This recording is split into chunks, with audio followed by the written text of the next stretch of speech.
I'm Mrs. Machin and I work in the PE department and now the maths department. I am head of academic PE. I'm a professional tutor, so I look after all the trainee teachers in the school and I run the athletics academy. So that's my background. I was an international in heptathlon and high jump primarily, but I also then did a couple in long jumping as well. This year, more than any other year, because I have, for my age group, I'm older now, I gained a world record this year for high jump. I jumped 166, but I have throughout my veteran career gained quite a lot of national and European records as well. A-level PE is a course that's run over 2 years. You have 4 components that are within that. So your 4 components are exercise physiology, psychology, social economic and your practical component. Now your practical component is divided into 2 categories. You have your practical performance and you have an oral exam on somebody within your practical sport. So they are both 15% each. Then you will sit 3 papers at the end of the 2 years. 1 paper will be 2 hours and that will be your exercise physiology paper with biomechanics. You'll also have a paper for psychology and a paper for social economic. Now they're weighted in the fact that the exercise physiology biomechanics paper is weighted slightly more. It's weighted at 30% and the other 2 papers are weighted at 20% each. You'll have 3 different teachers, so you'll myself for the exercise physiology and biomechanics plus their practical components, and then you'll have 2 other teachers for the other 2 components. But that's run over 2 years. It's just on your practical performance over the 2 years, an oral exam at the end of year 13, and then the 3 papers you'll sit at the end of year 13. So everything is linear and it's over the 2 years and it's a paper that you'll sit at the end of the 2 years. Okay. The Sports BTECH Level 3 is very similar in its content to the A-level PE. The fact that you get assessed throughout the 2 years and not at the end of the 2 years is one of the major fundamental differences. What you will still have exams, but you can retake those exams within the 2 years that you sit. But your practical component is not assessed as practical. What you'll do is you'll show how you've improved over the 2 years through the different units, but you won't necessarily be assessed on your practical performance.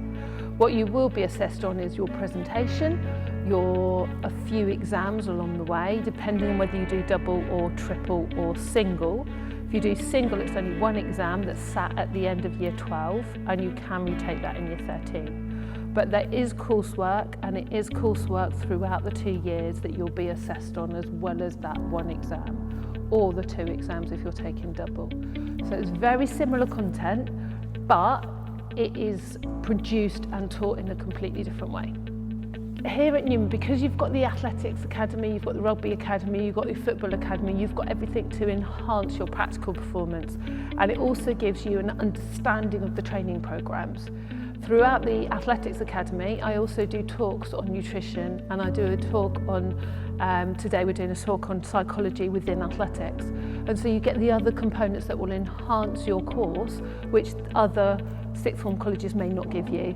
It's also a chance to have different teachers teach you the different content, but we work as a partnership. So I will oversee the whole of your academic studies.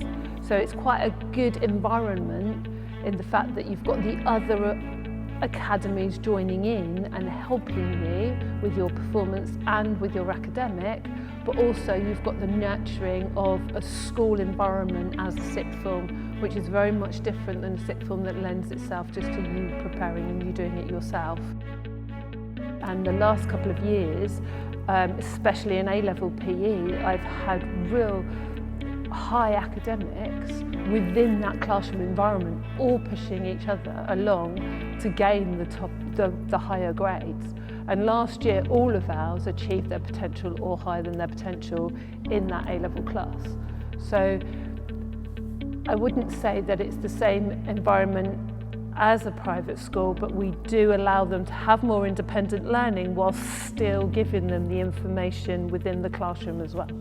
So if you are an elite athlete or if you've achieved a certain level of athletic performance or sporting performance, you will be offered, or you can be offered, a scholarship or a bursary within a top university or a university of your choice that will enable you and help you with the money side and financial side of living at university. The competitive element obviously comes through the academies as well as the other sport, but you don't have to be in part of an academy to compete. We do have football teams, both we have a first 11 and a second 11. We have rugby teams and we have 3 main rugby teams. They have actually been in national standard competitions. Athletics, it's more individual based than team based in sixth form, but we do get competitions, and quite a few of ours have gone to English schools before and won medals at English schools athletics competitions, because we have Brighton and Hove Athletics Club and Phoenix Athletics Club.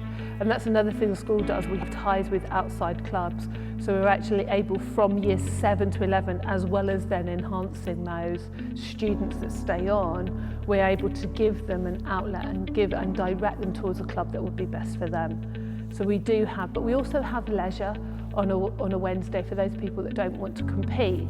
There are leisure activities, there's the ability to use the gym, and there's the ability to then go on and do some sort of games without the pressure of competition. So we lend ourselves to all abilities, not just either the elite or just the leisure side.